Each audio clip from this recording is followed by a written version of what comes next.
2 years later, the police rescued me along with 3 other girls. But my leg was lame, and my voice was ruined. That afternoon, Julian, my husband who had once abandoned me in the wilderness for other women, rushed over, traveling day and night. Our last meeting was him angrily accusing me. They are just prettier and more sensible than you. I just loathe you. But now he squatted carefully in front of me, his tone gentle. Wife, I've come to take you home. I hid in the policewoman's arms, afraid to look at him. The policewoman comforted me. Clara, he's not a suspect, he's your husband. Julian even brought the marriage certificate. I had no reaction to the marriage certificate. I was more afraid of the policewoman letting go of my hand than anything else. But she still let go. She said, go back and live well with your husband. At least he's willing to take you home. I limped behind him, hesitating in front of that familiar Cullinan. Julian opened the car door and reached out to help me in. I squatted down in terror, hugging my head, my trembling body resisting his touch. He paused, then very, very slowly, he picked me up and put me inside. Julian whispered in my ear, Clara, I will never abandon you again. I didn't respond, and we drove home in silence. When we returned to the villa where we used to live, his mother, Fiona, was also there. Her eyes were on my stomach. I was 8 months pregnant before I was abducted. Her expression was unfriendly. Where's the child? Julian interrupted her. Mom, it's good enough that Clara is alive and back. Fiona ignored him and walked towards me. I hid behind Julian, but feeling unsafe, I simply knelt on the ground and kowtowed, making dry ah sounds. Fiona looked at me in disbelief. What have you become? She stopped in front of me, utterly disgusted. You should divorce her quickly. How can someone like this be your wife? Julian hugged me, casting a disgusted glance at his mother. I won't get a divorce. Without me, how would she live in the future? He protected me upstairs, speaking slowly and softly, afraid of scaring me. Clara, what happened to our baby? The last night we met was the day Julian's female friend of 10 years, Rosalind, failed to fight for her inheritance and was being deported. Rosalind held a farewell party and demanded that Julian attend. That day Julian, who had promised to go to the prenatal checkup with me, stood me up for his female secretary. He arrived late after I finished my checkup and took me home. But after receiving Rosalind's call, he said to me, Clara, I have to turn around and go to the airport. I can't let Rosalind leave the country like this. I have to support her and not let her brothers bully her. I'll have Miles pick you up, he'll be here soon. I looked at him sarcastically. No need to explain, it's not the first time you've abandoned me for other women. I got out of the car and stood on the side of the road, coldly watching Julian inside the car window. Let me know when you get back, we'll discuss the divorce. Julian glanced at me irritably. Aren't you tired of being suspicious all day long? Rosalind and I are just friends. I lowered my head and called a taxi.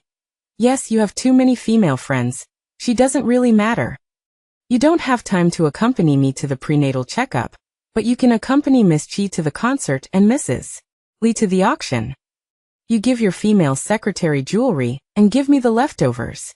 At the gala, you ordered me to go home in front of so many people, and then walk the red carpet with a female celebrity.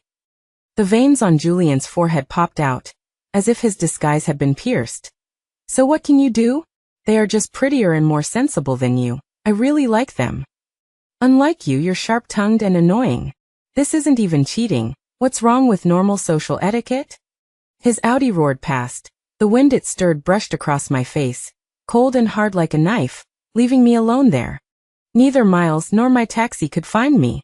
Before they arrived, I was dragged away by a dilapidated van in the pitch-black night.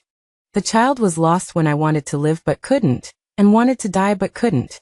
At that time, I couldn't tell if the pain was from a late-term miscarriage or from being severely beaten. I didn't know if the child was alive or dead. The man who beat me the hardest called with a heavy expression. It's a daughter still breathing. This woman's in-laws are rich. You need to get her husband to bring ransom to take the child back. Can't get in touch? Her mother-in-law will do. She said she doesn't want it? Doesn't even want her own granddaughter? How ruthless. All right, throw it away. It's too risky carrying a child. He hung up the phone, holding a wooden stick, and came back to hit me hard on the head after saying one sentence. I contacted your mother-in-law. She said she only wants a son, not a daughter. Your mother-in-law also said she wouldn't call the police, just pretend she never received the call, and told us to get rid of you far away. How pitiful. I'm definitely going to sell you to an honest man. My head was bleeding and I lay on the ground, unable to move. I swore, I must take revenge. I want to make her and her beloved son turn against each other. I want her to die with regrets. I sat in the dark, my mind wandering, hiding in the bathroom vigilantly at the slightest noise. Julian couldn't communicate with me, but he wasn't angry, just looking at me reassuringly. Clara, you rest first, we'll talk when you're better. I'm going to the study to have a meeting. I have a social engagement tonight. I'll be back before 10. He was actually reporting his schedule to me. After Julian left, Fiona came. She pinched my face and sneered. Couldn't even kill you. My shoulders trembled, tears streaming down my face. Fiona took her hand away, wiping her fingers on the bed in disgust. This is the retribution for you insisting on marrying my son. As soon as she finished speaking, Julian came in with a glass of water. Taking advantage of Fiona's distraction, I quickly hid under the table. Julian frowned. Mom, why are you here again? The doctor said Clara can't be stimulated right now. Fiona put on a fake smile. I'm here to tell her that the Anderson family is having a party tonight, and there will be people Clara used to know. She's confused. Seeing some old acquaintances might make her feel better. Julian thought for a while and agreed. Mom, Clara is our family. If you can't accept her, then it's better for us to live separately. Besides, if I support Clara, the persona of a devoted husband who doesn't abandon his wife in distress is also beneficial to Gu's corporate image. Fiona became anxious. What image is more important than you having a perfect family? You've never left me since you were little. How can you live separately from me? And I didn't mean any harm. I'm also very upset that Clara has become like this. There was a moment of silence in the air, Julian's voice tinged with coldness. That's good then. Although no one asked me if I wanted to go or not. After Julian left, Fiona picked up a comb and combed my hair forcefully. Tonight, I will make you give up. The comb teeth got stuck in the tangled hair, like needles pricking, and I shrank my neck, looking at the two of us in the mirror in terror. Fiona has been taking good care of herself in the past few years. Only a few fine lines have been added to the corners of her eyes. And her eyes are still as sharp as ever. The stylist brought a dress, a strapless long dress inlaid with fine diamonds. She wanted to help me put it on. I pushed the dress away, hugged my arms, and shook my head desperately. Fiona picked up the dress, her nails scratching my back fiercely. Change into it for me. During the pushing and shoving, I couldn't keep my balance and was pressed to my knees. I grabbed the stylist's and assistant's ankles, crawling outwards like a dog. Tears and snot smeared my face. The stylist couldn't bear it. Forget it, Ms. Clara's shoulders are injured. Let's change into a long-sleeved one. Fiona snorted from her nose. You all saw it. My son is kind-hearted and feels sorry for her, and can't bear to divorce her now. No one answered. The assistant gently helped me up. Ms. Clara, I'll help you change your clothes. Changing your clothes won't be so tiring. I followed her to change my clothes in a daze, and I could still hear Fiona's disdainful voice. If she hadn't married my son, would she even deserve to wear a dress? I didn't expect there to be someone else in the fitting room. It was Rosalind. The assistant went out, and Rosalind helped me change my clothes. She said softly, Ms. Clara, do you want to use the wounds on your body to complain to Mr. Julian?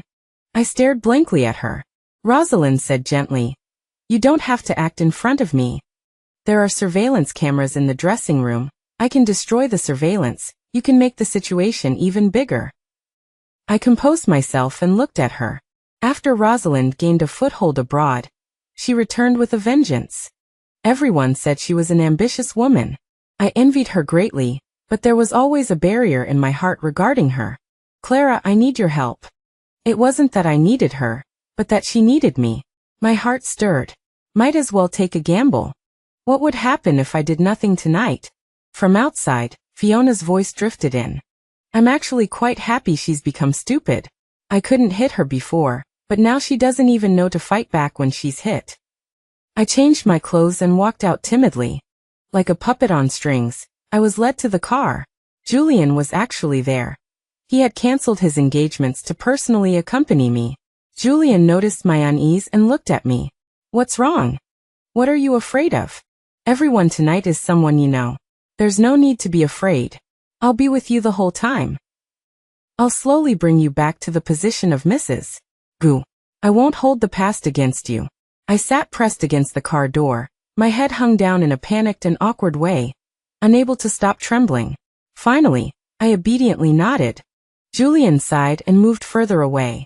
The party was indeed full of familiar faces, but every light and every person there terrified me, as if I had been stripped naked and thrown onto the street for everyone to see. I walked to a shadowy corner and sat down. Julian was quickly called away by Fiona. As soon as he left, a girl in a red dress approached with a few people. She was Julian's ex-girlfriend, Vanessa, and Fiona's preferred daughter-in-law. She looked at me arrogantly. I heard you were incoherent and mentally impaired when you were rescued. Vanessa beckoned and called over a 3-year-old child. She said curiously, "You were 8 months pregnant when you were kidnapped. The baby could have lived if it was born then. What happened to your child?" The word child completely triggered me. I felt like I was back in that day of beatings and kicks. I covered my head with my hands and ran towards the more secluded staircase, but fell because of my limp, knocking over a large screen beside me. The screen shattered, and my leg was cut by the fragments. I shouted helplessly, grabbing the shards on the ground. Afraid of strangers approaching, I threw the shards everywhere. I could only make monotonous sounds, looking like a helpless madwoman. Vanessa was startled.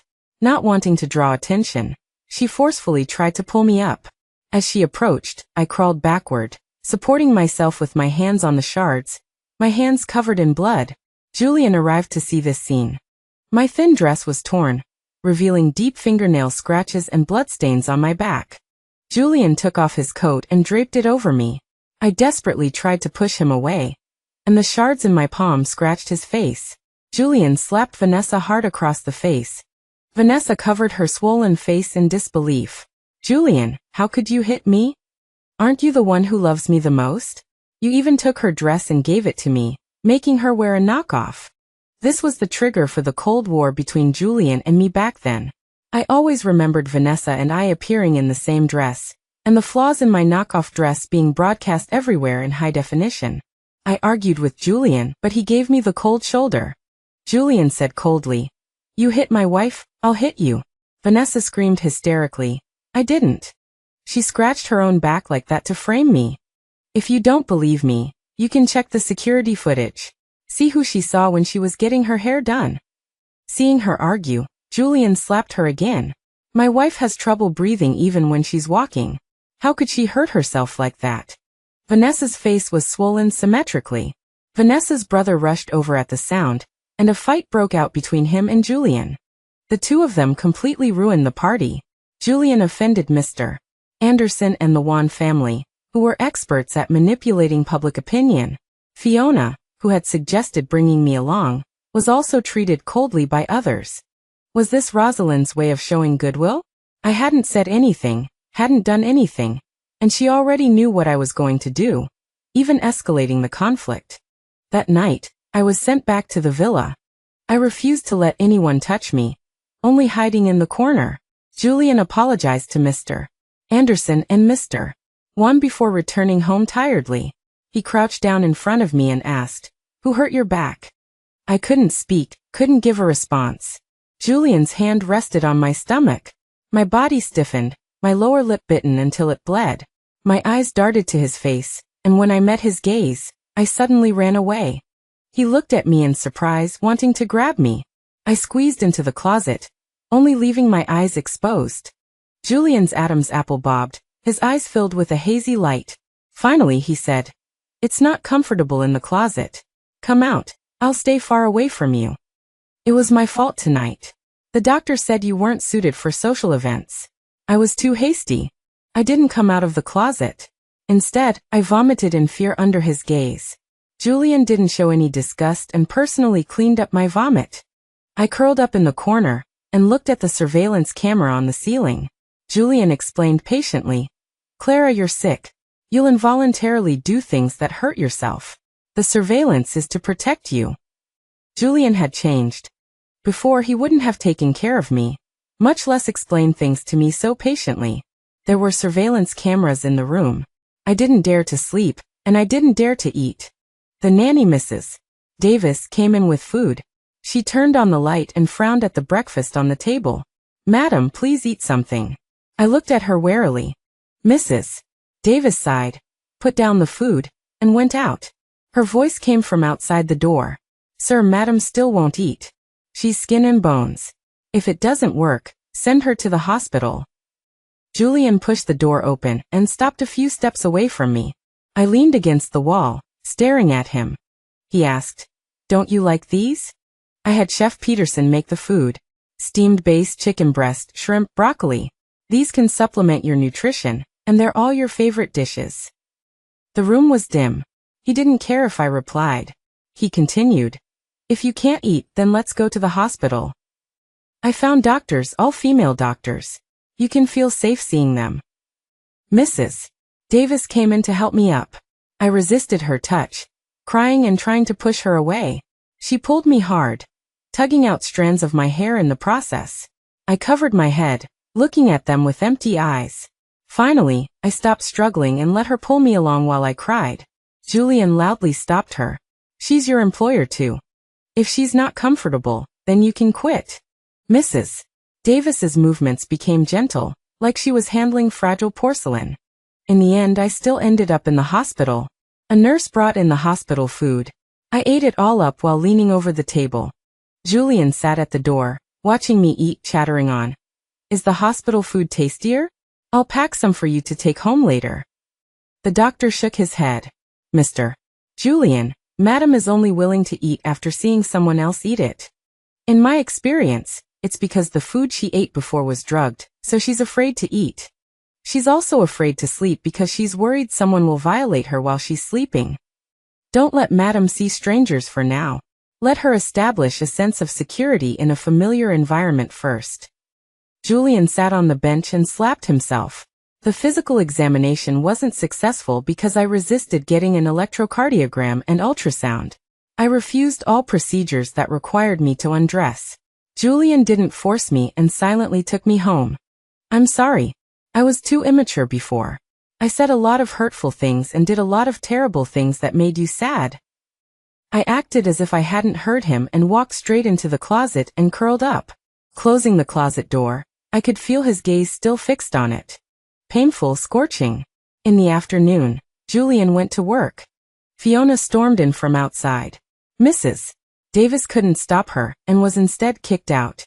Fiona came from a prominent family and had never liked me before. She thought I wasn't educated enough, my background wasn't good enough, and my personality wasn't obedient enough. In short, I wasn't good enough for her son in any way. After Julian and I got married, she schemed to give me date rape drugs to frame me for cheating, leak my whereabouts to let hooligans stalk me, switched my bags, made me carry fake goods, and then let the media humiliate me. Her regret in this life was that she hadn't found a Binyan Chanjin with a doctorate who was willing to be a housewife and bear 3 male babies to be her daughter-in-law. She said loudly, "Lack of upbringing is just a lack of upbringing." Clara, don't you know to come down and greet me? Fiona walked upstairs. I'm here today to get you divorced. I'm begging you. How can the lady of the Goof family be someone who was trafficked? Who knows how many men she's slept with? You're too dirty. Fiona opened the door. Turn on the lights. The smart lights came on, and she was startled to see me sitting on the floor, and asked suspiciously, "What madness are you pretending? You're so capable, seducing 2 men to fight over you, aren't you?" Soon, her face was full of disgust, and she pinched her nose as she sized me up. "Get up and sign. It's all because of you. All the Goo Corporation scandals are all over the internet." I covered my face with my coat.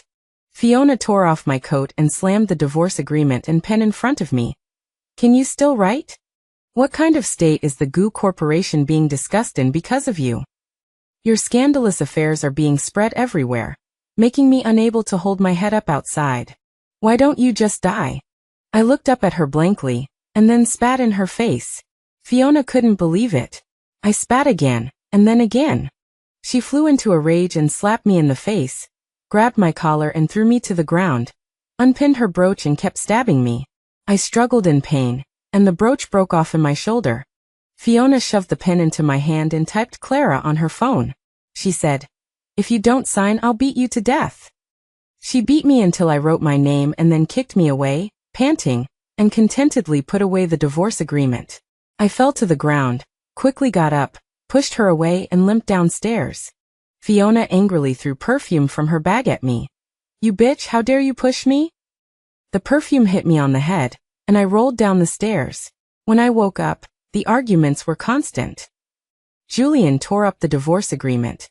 "I've emphasized before, I don't need you interfering in my affairs. For the sake of you being my mother, I've tolerated you many times." Fiona screamed. "Are you crazy? I'm your mother." She even spat at me. "She's nothing like the fragile thing you describe." Julian's voice was even louder. "I saw the surveillance footage. You were the one who kept hitting her. You scared her so much she couldn't even walk steadily." There was a flurry of footsteps, and Fiona was taken away. Julian came in sullenly, poured me hot water, and carefully fed it to me with a straw. He said again, "I'm sorry, Clara. You won't see my mother again after this." After being discharged from the hospital, I returned to a state of not going out, even hiding in the bathroom, refusing anyone's touch, and falling into an inescapable state of self-harm whenever someone came in. I pulled out my hair, throwing all the fallen strands on the bed. Every day, I scratched the walls with my nails until they were bloody, and then picked up the plaster from the ground and chewed it.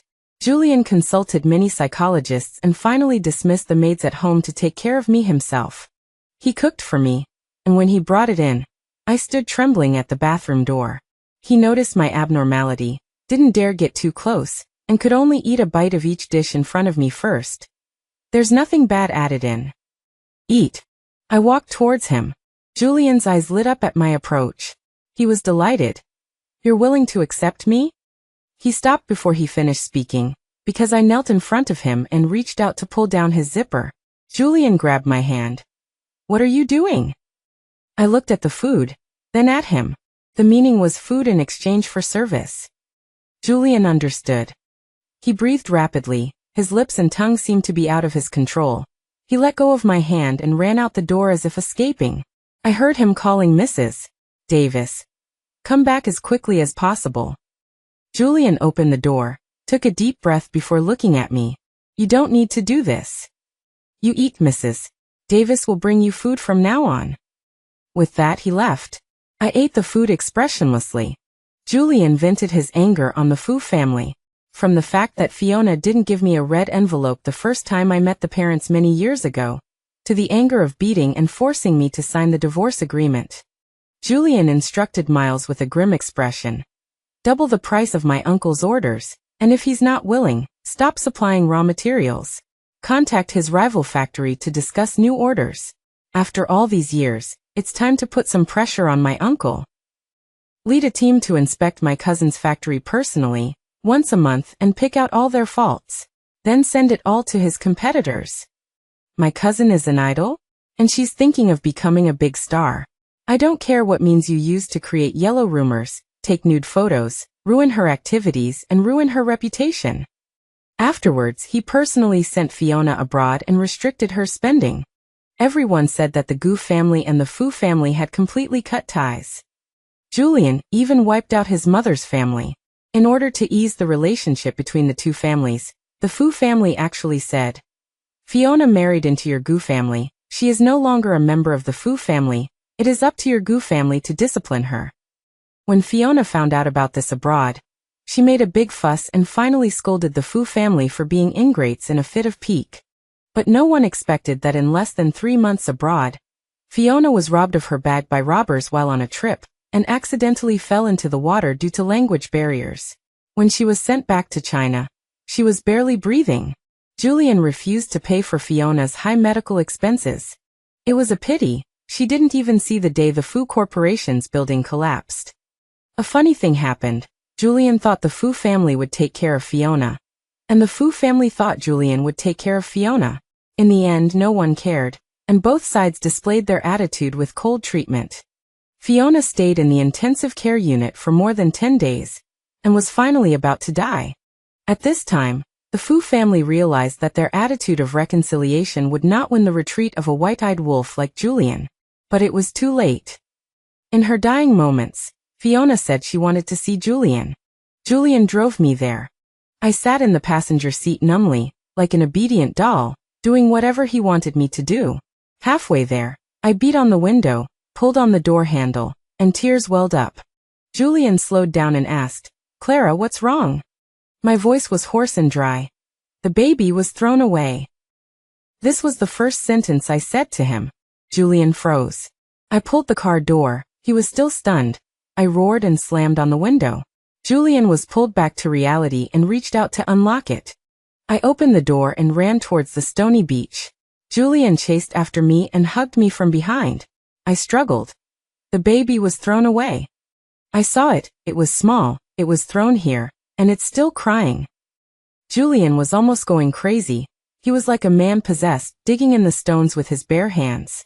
Finally, he knelt on the ground exhausted, only watching tears fall from my eyes in large drops. I knew he had never given up on our child. Clearly, there was little hope, yet he was still searching as if looking for a needle in a haystack. I stopped and pointed at the stones on the ground. "You find baby." Julian didn't move, only the trembling eyelashes told me he heard. I said again, "It's cold here, baby is cold." After speaking, I knelt down in the same way as him. Before I could feel the pain in my knees, he pounced over and picked me up. Julian's hands trembled violently. He couldn't start the car. Grief and despair were tearing him apart. His eyes were red and the muscles on his face were twitching. That night he didn't go to the hospital to see his dying mother. Until after 4 o'clock in the morning, he received a call from Miles. "Mr. Julian, Mrs. Fiona is gone. She was waiting for you all the time. She couldn't even close her eyes." Julian didn't move. His face was pressed against my face. I didn't move either, enjoying his scalding tears. It was said that Fiona did not die with her eyes closed, and the mortician used tape to fix them before closing her eyes. Her beloved son arrived late for her memorial service. I was locked in the car by Julian, with Miles staying outside the car. I kept knocking on the window, pulling the door, tirelessly honking the horn, and finally constantly pulling out my own hair and putting it in my mouth. Miles was pale with fright at my actions. When I desperately hit the car window with my head, Miles came back to his senses and called Julian. When my forehead was red, swollen and bleeding, Julian came out. Seeing him, I calmed down. Julian was very sad. His eyes were bloodshot. He gently patted my back. "I'll take you home, don't be afraid, no one here will hurt you." I huddled in the back seat and closed my eyes. Julian thought I was asleep. He asked Miles, "What stimulated Madam just now?" Miles said, "Nothing. I guess Madam was once locked in a car and dragged away, and now she's alone in the car again, so she's very scared." Julian stopped talking. After arriving home, he instructed Mrs. Davis a few words and left in a hurry. After all, he still had to go to Fiona's funeral. Even though the Fu family wouldn't let him in, he could only stand outside in the cold wind. Pictures of him hanging his head outside the funeral hall were all over the internet, and he gained a reputation as an unfilial son and a heartless wretch. His personal image, which he had painstakingly cultivated for many years, became precarious because of this incident. After Fiona's death, the Fu family couldn't swallow their anger and wanted to fight Julian to the death. At this point, it was too late for Julian to quit. He was being pushed forward by many people: shareholders, partners, clients, public opinion, each side pushing him, giving him no chance to breathe. Whether he attacked or sought peace, either way it would be a lose-lose situation. The Fu family and the Wan family joined forces, and Mr. Anderson added fuel to the fire, leaving Julian overwhelmed and busy every day. The Fu family wanted to take back what they had lost from Julian's hands. The Wan family wanted to vent their anger for Vanessa, and Anderson wanted to open up the mainland market, coveting the Gu family's resources. I had nothing. My only weapon was myself. It was all or nothing. That night, Julian came home. He had drunk too much, his cheeks were flushed, his eyes were blurred, and he couldn't keep his balance when he walked. Julian's voice was hoarse. "Clara, you're all I have." I leaned tightly against the wall, staring at him woodenly. After a long time, Julian clutched his stomach, his face showing undeniable pain. "Clara, my stomach hurts." He slowly walked in. "I still remember before, my stomach was well protected, because you would cook for me, brew medicine for me. After you disappeared, I drank all day long, unable to believe the fact that I lost you." I squatted on the ground, helplessly hugging myself, my fingers clutching my clothes tightly, my breathing becoming rapid. Julian stopped in his tracks. He said haltingly, "I won't come over, don't be afraid."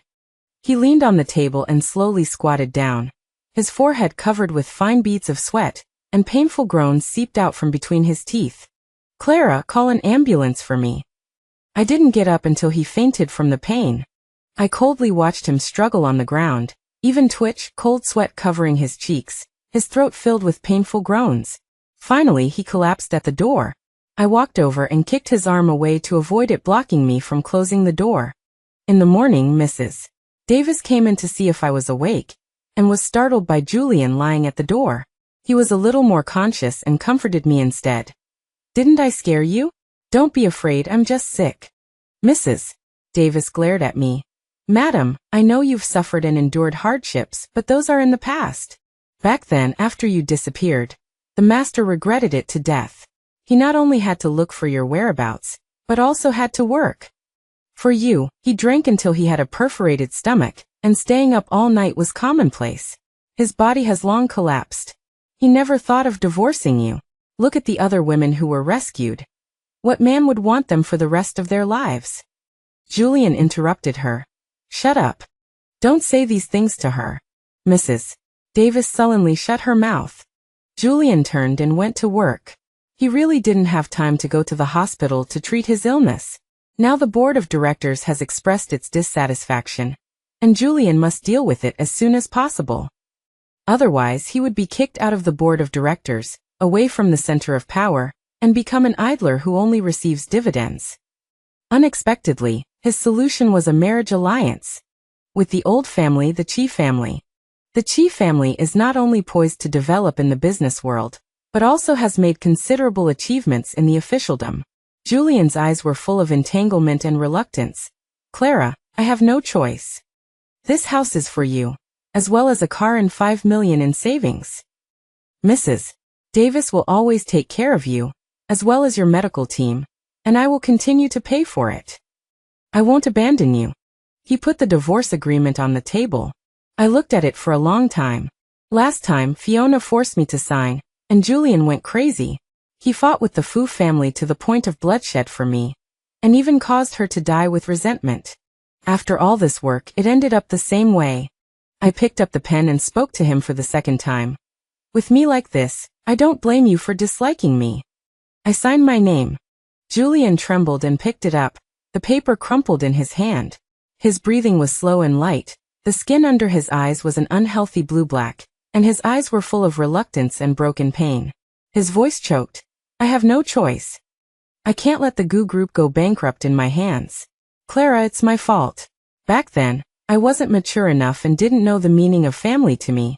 There's nothing wrong with you. It's all my fault." After getting the divorce certificate, he moved out. Finally, on the day of Julian and Melanie's engagement ceremony, someone was live streaming it online.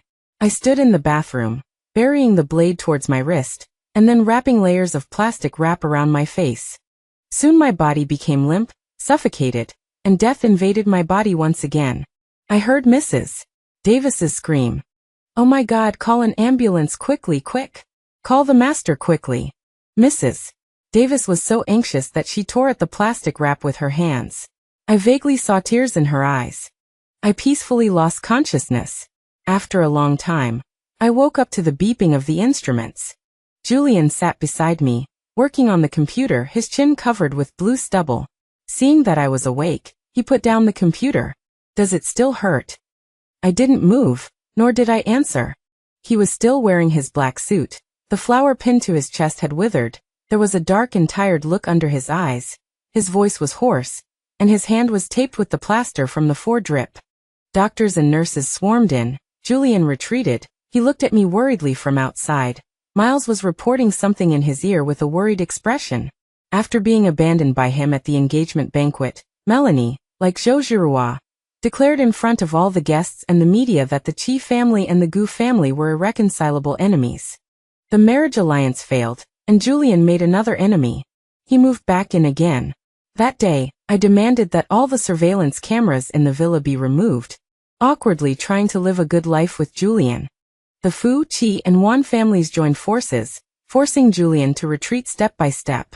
The Gu Group's factories were repeatedly reported for fire and safety production issues, making it difficult to produce normally. Tax doubts piled up one after another, and more than 30 million yuan in back taxes and late payment fines were required. The number of imported raw materials at customs was inconsistent with the number declared in the mainland. The Gu Group was involved in false declarations, causing consumers to question the Gu Group's credibility. Product quality problems fermented online, and Julian was summoned by the Market Supervision Bureau. Clarification posts had lower and lower traffic each day, and orders plummeted. More seriously, the core R&D team was poached by the Qi family. Every setback made headlines on the internet, and the Gu Group's reputation was ruined.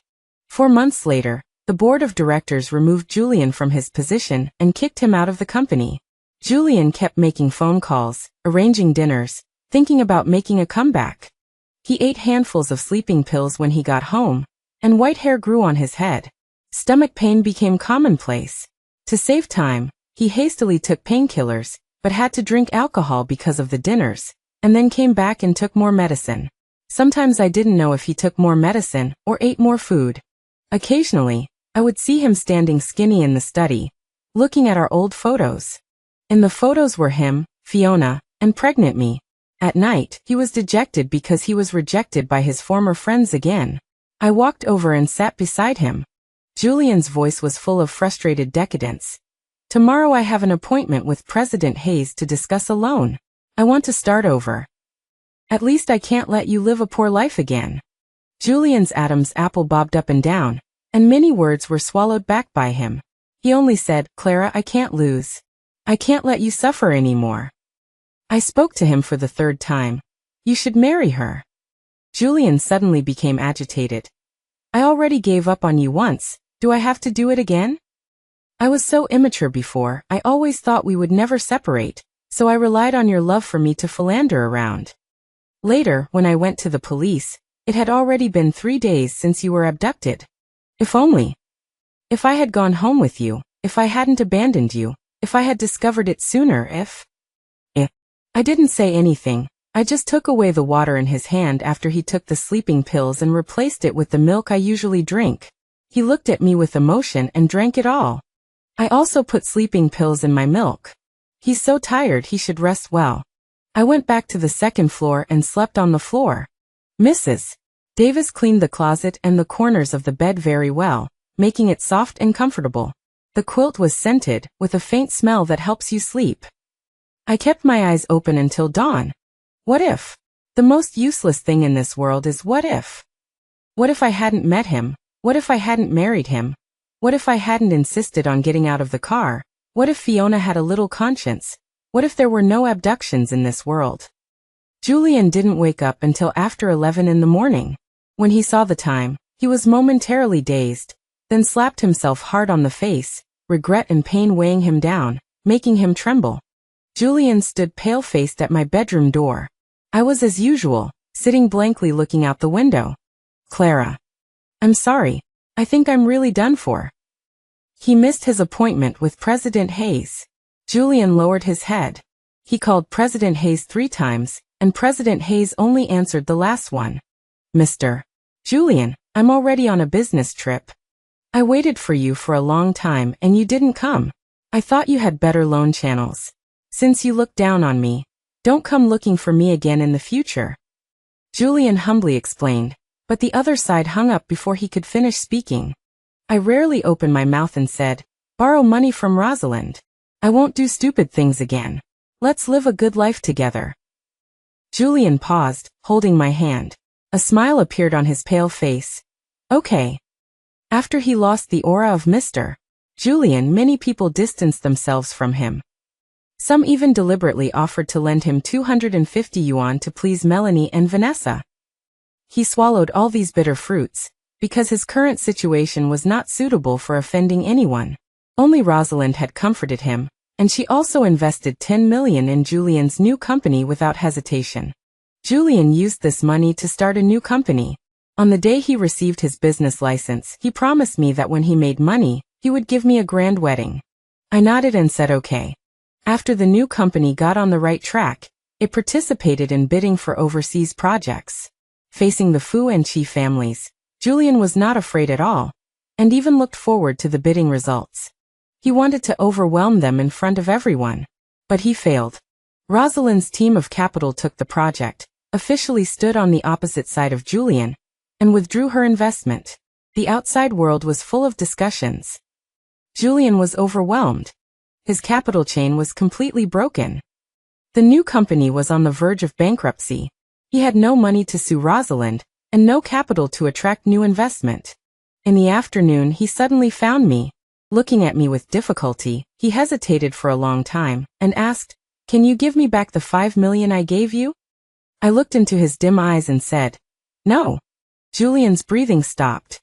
I said, "If you abandon me again, I will have nothing. How am I supposed to live?" Confusion flickered in Julian's eyes, and he finally murmured, "You don't trust me anymore." He slumped down. "But if you don't give me the money, I can only borrow high-interest loans." As he spoke, he suddenly frowned and clutched his stomach, fine beads of sweat seeping out of his forehead. Slowly, he curled up, his breathing becoming rapid. Julian had to put down his phone. He gasped in small breaths, the pain in his stomach churning. He said intermittently, "Clara, help me get the medicine." I walked slowly down the stairs, found his medicine bottle. Unknowingly, Julian had started taking so many medicines, for headaches, back pain, insomnia, anxiety. I randomly grabbed a medicine and handed it to him. Julian took it haphazardly, but couldn't hold the medicine bottle due to the pain, and the medicine bottle fell to the ground. I gently raised my toes and kicked the medicine away. He looked at me in surprise. The chill in his heart was more painful than the stomach ache. Julian just got up and fell back, his knuckles digging into the sofa fabric. His voice was as weak as a mosquito. "What are you doing?" Looking at the anger and helplessness in his eyes, I said slowly, "The pain I've endured for the past 3 years is 10,000 times worse than what you're experiencing now." Suddenly, Julian vomited blood. I took a step back. He gasped weakly, "Clara, quickly call an ambulance." I kicked his phone far away too. Surprise, pain, and regret intertwined in his eyes, rolling around, crushing his soul to pieces. I smiled. "If you had rejected the marriage alliance, I would have had a higher opinion of you." Julian sat on the ground dying, his hair long enough to cover his eyes. He mumbled a few times and said softly, "You're taking revenge on me. You deliberately provoked my mother to make me break up with the Fu family? Deliberately committed suicide at my engagement banquet with Melanie? Also to ruin my marriage alliance? Did you also see my documents and tell Rosalind my secrets, causing me to be completely defeated? How did you hook up with Rosalind? Shouldn't you hate her very much? If it weren't for her, I wouldn't have abandoned you in the first place." I looked down at him, neither admitting nor denying. I just bent down. "Your mother actually had a chance to save our child, but she gave up because I gave birth to a daughter." A sob escaped from Julian's throat. "Remember the party you took me to after I came back? From that time on, I was in contact with Rosalind. Although the Gu family has plummeted because of you, a lean camel is still bigger than a horse, and it's enough for her to make a big profit.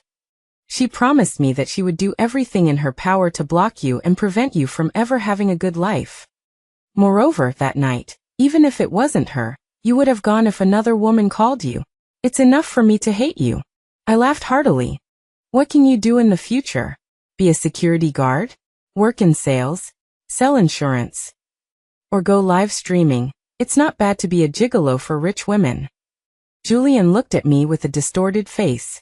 He was now tormented by stomach pain and was screaming like a trapped beast. "If it weren't for you, how would I have fallen to this point?" I coldly patted his face. "If it weren't for you, I wouldn't have been abducted in the first place. You deserve all this." I walked out of this villa, took one last look at it. Behind me was Julian's heart-wrenching coughing. This former marital home of ours has already been sold by me. If no one takes Julian in, he can only sleep under the bridge. I didn't wait for the day he slept under the bridge, because the next day when I went to the psychologist for a follow-up visit, she showed me a news item. Julian committed suicide in the early hours of the morning. A stomach cancer diagnosis was also placed beside him. I read the news content carefully over and over again. The psychologist asked me, "Are you happy?" I shook my head. His death is far from resolving the resentment in my heart. The psychologist sighed and sorted the materials on the table. "Take these back and have a look.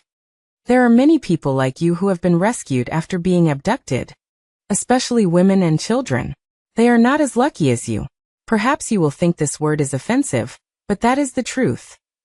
The psychologist pointed to one of the pictures. She was forced to give birth to 4 daughters until she gave birth to a son before the handcuffs were unlocked. The ankle chain is still attached. She turned a few pages and said again, "This couple's son was abducted. They spent all their money searching for him for 10 years. They finally found him, but the son no longer recognized them." I was silent, but my hands kept shaking. "They need your help." The psychologist handed me a letter of appointment. It was the Helping Hearts Foundation invested in by Rosalind, aimed at providing psychological counseling and employment guidance to vulnerable groups such as those who have been abducted, raped, and bullied. I sighed and took the letter of appointment and signed my name on it. I still need your help, and I'm going to help them? I don't know, try it. Anyway, it can't be worse than it is now.